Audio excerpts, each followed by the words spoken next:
नमस्ते, मेरा नाम इलियास सर है।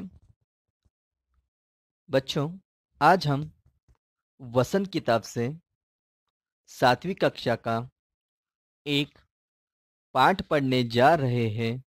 उस पाठ का नाम है रक्त और हमारा शरीर और इसके लेखक है यतीश अग्रवाल। पाठ का सार। रक्त। रक्त यानी खून। रक्त हमारे शरीर के लिए कितना आवश्यक है। रक्त में कौन कौन से कण पाए जाते हैं। रक्त और उसके मुख्य वर्गों की जानकारी समझना तथा रक्तदान करना किसी को जीवन दान है।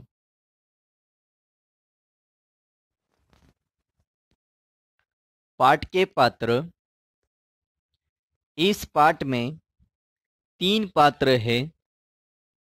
एक अनिल, 2 दिव्या, 3 डॉक्टर दीदी।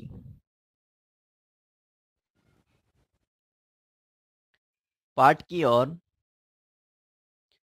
दिव्या अनिल की छोटी बहन है। इधर कुछ दिनों से उसे हर समय थकान महसूस होती है। भूख भी पहले से कम हो गई है। अस्पताल में उसे डॉक्टर ने देखा तो कहा, लगता है दिव्या के शरीर में रक्त की कमी हो गई है।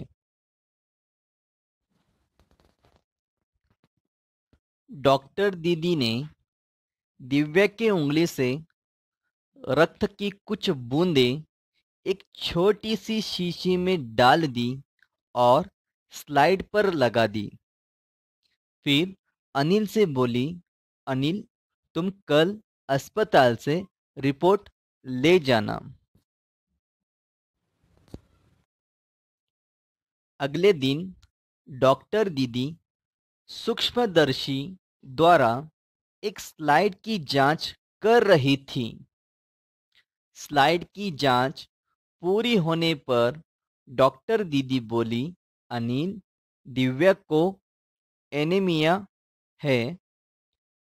चिंता की बात नहीं, कुछ दिन दवा लेगी तो ठीक हो जाएंगी। अनिल के मन में जिज्ञासा हुई। वह बोला, दीदी, एक सवाल पूछूं? एनीमिया से आपका क्या मतलब है? उसने पूछा, यह जानने के लिए तुम्हें रक्त के बारे में जानना होगा। डॉक्टर दीदी ने कहा, आपका क्या मतलब है दीदी? उसने पूछा। डॉक्टर दीदी ने कहा, फिर बोली, अनिल, दिखने में रक्त लाल द्रव के समान दिखता है, किंतु इसे सूक्ष्मदर्शी द्वारा देखें तो यह भानुमति के पिटारे से कम नहीं। मोटे तौर पर इसके 2 भाग होते हैं। एक भाग वह जो तरल है, जिसे हम प्लाज्मा कहते हैं।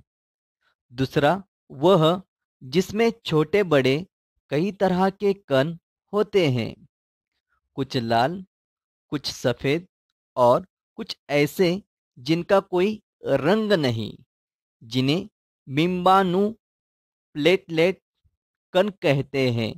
ये कण प्लाज्मा में तैरते रहते हैं।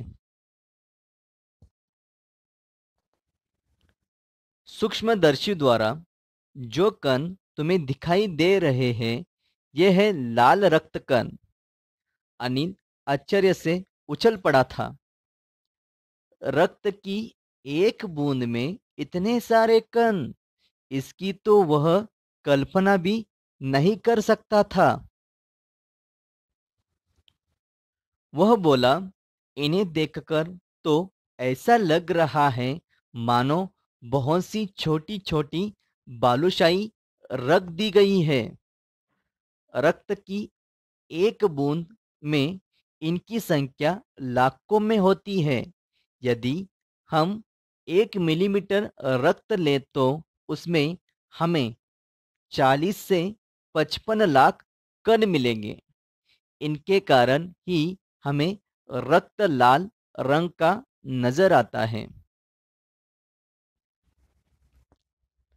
सांस लेने पर साफ हवा से जो ऑक्सीजन तुम प्राप्त करते हो उसे शरीर के हर हिस्से में पहुंचाने का काम इन कणों का ही है। इनका जीवन काल लगभग 4 महीने होता है। 4 महीने के होते होते ये नष्ट हो जाते हैं। शरीर में हर समय नए कण बनते रहते हैं जो नष्ट कणों का स्थान ले लेते हैं। हड्डियों के बीच के भाग मज्जा में ऐसे बहुत से कारखाने होते हैं जो रक्त कणों के निर्माण कार्य में लगे रहते हैं। यदि कोई व्यक्ति उचित आहार ग्रहण नहीं करता तो रक्त कण बन नहीं पाते। रक्त में इनकी कमी हो जाती है। संतुलित आहार लेने मात्रा से हम एनीमिया से बचे रह सकते हैं। अनिल ने सवाल किया, इसी कमी को एनीमिया कहते हैं। हाँ, यह कहना काफी हद तक सही होगा। यूं तो एनीमिया बहुत से कारणों से हो सकता है, किंतु हमारे देश में इसका सबसे बड़ा कारण पौष्टिक आहार की कमी है। एक और बड़ा कारण है पेट में कीड़ों का हो जाना। ये कीड़े प्रायः दूषित जल और खाद्य पदार्थों द्वारा हमारे शरीर में प्रवेश करते हैं। अतः इनसे बचने के लिए यह आवश्यक है कि हम पूरी सफाई से बनाए गए खाद्य पदार्थ ही ग्रहण करें। भोजन करने से पूर्व अच्छी तरह से हाथ धो लें और साफ पानी ही पिए। और हाँ अनिल, एक किस्म के कीड़े भी हैं जिनके अंडे जमीन की ऊपरी सतह में पाए जाते हैं। इन अंडों से उत्पन्न हुए लार्वे त्वचा के रास्ते शरीर में प्रवेश कर अंतों में अपना घर बना लेते हैं। इनसे बचने का सहज उपाय है कि शौच के लिए हम शौचालय का ही प्रयोग करें और इधर उधर नंगे पैर ना घूमें। रक्त में सफेद कण और बिंबाणु प्लेटलेट कण भी होते हैं। शरीर में उनका क्या काम है?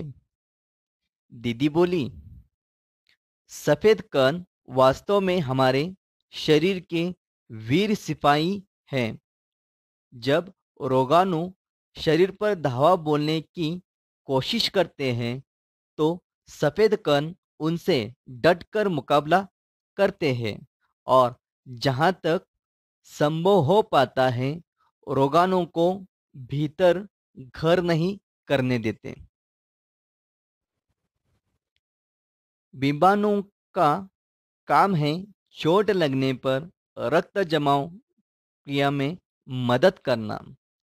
रक्त के तरल भाग प्लाज्मा में एक विशेष किस्म की प्रोटीन होती है जो रक्तवाहिका की कटी फटी दीवार में मकड़ी के जाले के समान एक जाला बूंद देती है।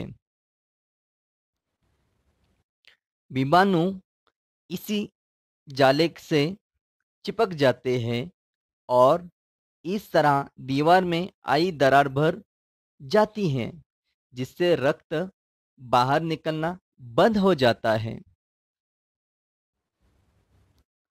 बहुत अधिक रक्त बह जाए तो उसे रक्त चढ़ाने की जरूरत भी पड़ सकती है, दीदी ने समझाते हुए कहा। अनिल ने कहा, क्या ऐसे समय में किसी भी व्यक्ति का खून काम आ सकता है? दीदी बोली, अनिल, हर किसी का रक्त एक सा नहीं होता। कुछ विशेष गुणों के आधार पर रक्त को 4 मुख्य वर्गों में बांट दिया गया है। जरूरतमंद व्यक्ति के रक्त समूह की जांच करने के बाद उसे उसी रक्त समूह का रक्त चढ़ाया जाता है।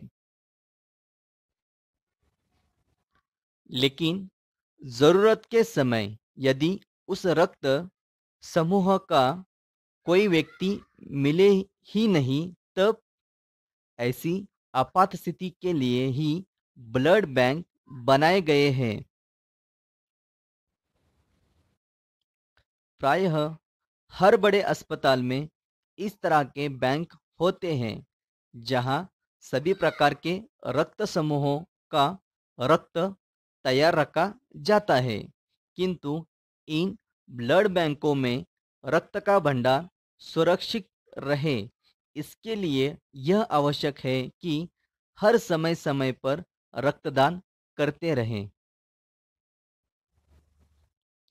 18 वर्ष से अधिक उम्र के स्वस्थ व्यक्ति ही रक्तदान कर सकते हैं। एक समय में उनसे लगभग 300 मिलीलीटर रक्त ही लिया जाता है। फिर तो बड़ा होने पर मैं नियमित रूप से रक्तदान किया करूंगा, अनिल ने कहा।